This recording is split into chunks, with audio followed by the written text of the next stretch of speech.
Good evening, Facebook, YouTube, and Twitter. This is Rich again, back for your third and final video blog of the night for Tuesday, September 29, 2015, around 7:36 in the evening, Billerica, Massachusetts. Sun went down. It's now dark. Hope you got to enjoy the sun in this area because there's a it's not going to be seen for the next several days. We are going to get lots of rain. We need it, but some of it's going to be too much. Flooding, monsoon rains, tropical systems, all coming in the next 5 days in this area. One shout out to a reporter for the news. Shout out to a new Facebook and YouTube viewer, Mason, who's getting to enjoy these videos and stuff like that. So shout out to Mason. Glad to have you on board, seeing these videos. Love getting good comments on these videos and likes on Facebook and YouTube. And if you have a shout out or a plug for anything, a business or whatever, PM me and it will be shouted out. Okay, on to the news. Get TV, a digital over-the-air movie network which shows a lot of classic movies from the Sony Pictures library, has announced it's going to show reruns of such classic talk shows and variety shows. The two of them are going to show reruns of the Merv Griffin Show and the Julie Garland Show. They make their debut on Get TV on Columbus Day, which is October 12th. And also, Chicago Bulls guard Derrick Rose suffered a fractured left orbital bone after he get accidentally elbowed by a teammate. He's going to have surgery tomorrow. He's going to be out for an indefinite period of time. This is a bad break for Derrick Rose because he's a very exciting player. He's probably one of the top 10 players in the NBA when he's healthy and stuff like that. And also weighing out for games that could have decided the AL East or the NL Central. So the Toronto Blue Jays, Baltimore Orioles games have been rained out tonight, so the AL East cannot be clinched tonight by the Blue Jays, and the Pirates Cardinals games was rained out, so the National League Central by the St. Louis Cardinals cannot be clinched tonight. That's about it on the news. My third and final video blog subject of the night, the personality profile. Tonight's personality profile is about the late great WWE Hall of Famer Stu Hart. Stu Hart was a legendary wrestler, legendary promoter, and legendary trainer. He had 12 children. 8 of them became wrestlers. 4 of them married wrestlers and stuff. And Stu was a legend. Stu was born in Calgary, Alberta, Canada. He and his father and mother and 2 sisters lived in a tent on land that Stu's father owned, and they lived off the land. They were like, they were kind of like hermits and stuff.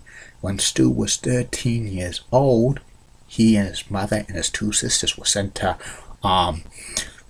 Edmonton, Alberta, Canada, because of his father refused to pay back taxes on the property and stuff. I don't know if it probably was a Canadian IRS took away, like put him in jail and stuff. And then Stu and his mother and his 2 sisters had to live with a Salvation Army housing and stuff.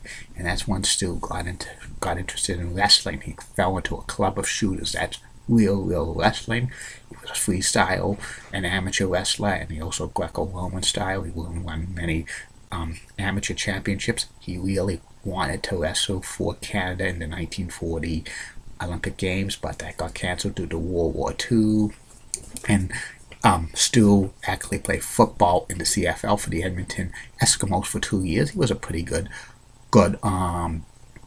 football player. Then he served for Canada during World War II in the Navy and stuff. He was athletic director for the Canadian Navy Athletics during that time.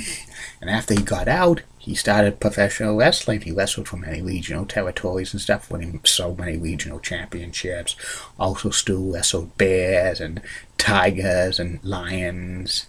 And Stu, in 1946, met his wife Helen Smith, who like lived in New York. They got married in a blizzard in 1947. They said they were snowed in since into 2001 when Helen passed away.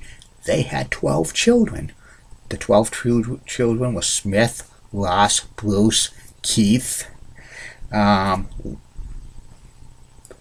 Dean, Wayne, Brett, and Owen, and they had 4 daughters, which is Allison, Georgia, Ellie, and Diana. And all 8 of the boys became professional wrestlers or were involved in the wrestling scene, and all 4 of the daughters married professional wrestlers. In like 1948, Stu started becoming a wrestling promoter. He promoted Stampede Wrestling, which was a regional territory that encompasses the province of Alberta plus Saskatchewan in Canada and Montana and the Dakotas in the United States. It wasn't a big money territory because the weather was cold and snowy, the payoffs were awful, and many top professional wrestlers did not want to be in that territory for a significant amount of time. So Stu, mainly the territory was revolving around Stu's sons, also also talent from Japan and England and some other local Canadian wrestlers in the area and stuff like that. And it lasted for many, many years. It was the announcer was Ed Whalen, who was a pretty good announcer and stuff like that. Probably in the near future I'll do a blog on Canadian Stampede Wrestling. And also Stu was a trainer. He trained so many professional wrestlers who had great careers. He would train them in the dungeon in Calgary, Alberta, Canada, at the Hart House.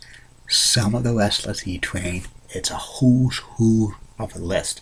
He's trained Abdullah the Butcher, Angelo King Kong Massacre, Greg the Hammer Valentine, Chris Jericho, Lance Storm, Just Incredible, the Honky Tonk Man, Greg the Hammer Valentine, Superstar Billy Graham, the Crippler Chris Benoit, and so many others, including all 8 of his children. Stu would stretch them out and do this and do that, and it's unbelievable. Stu also made a lot of money for real estate and stuff like that, and that made him very rich and stuff like that. Sometimes Stampede would have problems with stuff. They would go through down times and almost went out of business a couple of times. But Stu got this act together. He became his Stampede Wrestling became part of the NWA. He would usually have NWA champions there wrestling, like Carly Race or Terry Funk or Dory Funk. Eventually, he and the NWA stopped, doing business together. Then he had a working relationship with the AWA. He brought Nick Bockwinkel in as AWA World Champion, and his wife Helen really didn't like the wrestling business because she didn't like how it was, but she handled the finances and stuff like that. And Helen also sometimes had health problems and stuff. A couple of times Stu wanted to get out of the business before 1984, but he loved the business. In the fall of 1984, Vince McMahon, owner of the WWE, bought out Stampede Wrestling, and part of the deal was Stu would get a percentage of the house shows in his territory, Calgary and Edmonton and stuff.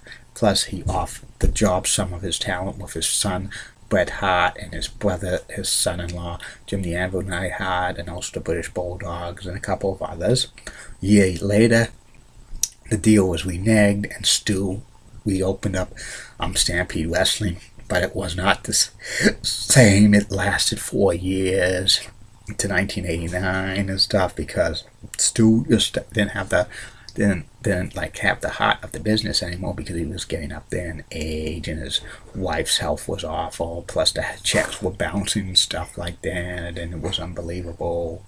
Like in the 1990s, Stu basically was retired and stuff. He still traveled around to wrestling events to see his son Bret Hart and his his other son Owen and Hart, and he was in pretty good health until like 1993 when he suffered a serious knee injury while being honored at Lambeau 1993 at Legends Reunion for WCW. After that, he was basically crippled for life for the rest of his life and stuff, and that really bugged Stu Hart also, 1999 when Owen passed away, he was very bitter as well, and he wasn't really the same. 2001, his wife Helen passed away, and Stu got the Order of Canada. He's the first and only professional wrestler to date to get the Order of Canada and stuff. And Stu Hart passed away in 2003 at the age of 88. He's a legend of professional wrestling. 2010, the WWE posthumously inducted him into the WWE Hall of Fame. That's about it on Stu Hart. That's about it on these video blogs. Tomorrow, you're going to get 3 more. First video blog will be about the top 10 best NHL goaltenders right now. Second video blog will be about Week 4 NFL predictions. Third video blog will be the personality profile. It will be about Bruce Hart, one of Stu Hart's sons, and more great video blogs coming in October. Some of the names on the personality profiles will be out of this mind. Then, and more interesting stuff. Keep calm, everybody. I'm a Julie Button guy. Julie Button, Local 6, Orlando, Florida, rocks, and has a cute smile and nice legs. Molly Rosenblatt is stunning. Elizabeth Hart's so stunning. Amy Swensey's so stunning. Heidi Pratt has the nicest leg in the world. And in the words of Bruce Cronin, former co-worker at Hart Hanks Data Technology, want to put a wage on that, Richie. Good night, everybody. See you tomorrow.